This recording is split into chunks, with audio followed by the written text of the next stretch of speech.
කොහොමද ඔයාලට? ඉතින් thank you very much අපේ videos බලනවට. ඉතින් අද අරගෙන ඇවිල්ලා තියෙන්නේ මගේ birthday එක celebrate කළේ කොහොමද කියලා. ඉතින් ලන්ඩන් වල මගේ first birthday celebration එක. ඉතින් ඒකට ලස්සන place එකක් තෝරගන්න බෑ. ඉතින් ඒක හින්දා මම social media වල පොඩි research එකක් කරලා එහෙම ලස්සන place එකක් බලලා ලස්සනම park එකක් select කරගත්තා.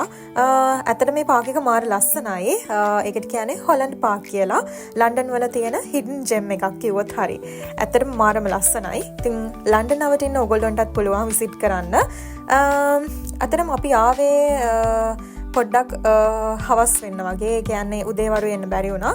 ඉතින් අපි district line එක අරගෙන West Kensington වලින් බහලා number 28 bus route එකේ ඇවිත් තමයි මෙතනට මේක තමයි entrance එක. හැබැයි මේක main entrance එක නෙවෙයි. මේකට එහා පැත්තේ තමයි main entrance එක තියෙන්නේ. ඉතින් park එක open කරන්නේ 7:00ට. හැබැයි closing time එක season එකත් එක්ක වෙනස් වෙනවා.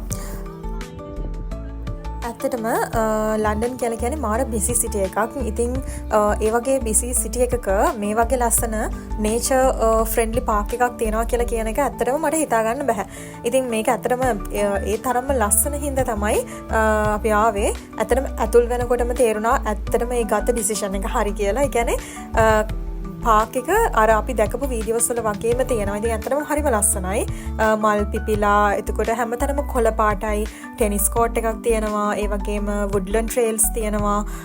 ඉස්සරහට යනකොට ඔයාලට මම පෙන්නන ලස්සන waterfall ponds ඒ වගේ වාර ලස්සන ඒ කියන්නේ places තියෙනවා අපිට මෙතන බලන්න. ඒ විතරක් නෙමෙයි ඇත්තටම මේක ඇතුලේ කැෆේ එකක් තියෙනවා. ඔයගොල්ලන්ට ගන්න පුළුවන් ස්නැක්ස් එහෙම. ඒ වගේම තමයි මේකේ children's play area එකක් තියෙනවා. චෝටි චෝටි සත්තුත් ඉන්නවා. ඉතින් ඇත්තටම හරි ලස්සනයි. මම මේ ගොඩක්ම ලස්සනයි කියලා කියන්නේ ඇත්තටම මේක මාර ලස්සනයි හින්දා. දැන් මේ ඔයගොල්ලෝ දකින්නේ මේ පාක් එකේ තියෙන ලස්සනම ඒරියා එක. ඒක තමයි කියෝතෝ ගාඩන් එක. ඉතින් මේක ජපාන් වලින් gift එකක් විදියට තමයි මේ පාක් එකට හම්බෙලා තියෙන්නේ. අපි ගියේ මන්ඩේ දවසක. ඉතින් ඇත්තටම එදත් ගොඩක් ටුවරිස්ලා ඇවිල්ලා හිටියා මේක විසිට් කරන්න. මේ ලෑන්ඩ් එකේ ඉස්සර තිබිලා තියෙනවා හොලන්ඩ් හවුස් කියලා කාසල් එකක්. ඉතින් ඒ හින්දා තමයි මේකට මේ හොලන්ඩ් පාක් කියන නම පස්සේ කාලේ ලැබිලා තියෙන්නේ. දැන් ඔයගොල්ලෝ දකින්නේ කියෝතෝ ගාඩන් එකේ තියෙන ලස්සනම ඒරියා එක. ඉතින් ඇතුල් වෙද්දිම පොන්ඩ් එකක් තියෙනවා. ඒකේ මාළුත් ඉන්නවා. ඊට පස්සේ චුට්ට දුරක් අපි ඔහම යනකොට තියෙන ලස්සන waterfall එකක්. ඉතින් ඇත්තටම මේ waterfall එක තමයි මෙතන තියෙන eye catchingම location එක. ඉතින් මෙතනට ඇවිල්ලා ගොඩාක් දෙනෙක් photos එහෙම ගන්නවා. ඉතින් අපි දෙනත් photo එකක් ගන්නවා දැකලා එතන හිටපු foreigners ලා දෙන්නෙක් ඇවිල්ලා කතා කරලා ඒගොල්ලෝගේ photo එකක් ගන්න කියලා කිව්වා. ඇත්තටම මාරම ලස්සනයි.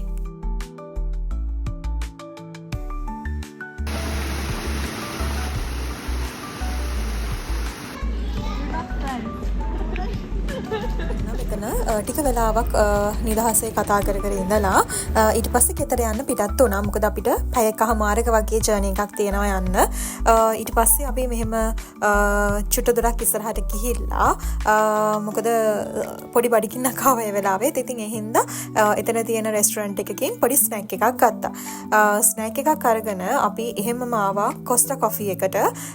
මොකද මම කොස්ටා කොෆි try කරලා තිබුණේ නැහැ මීට කලින්.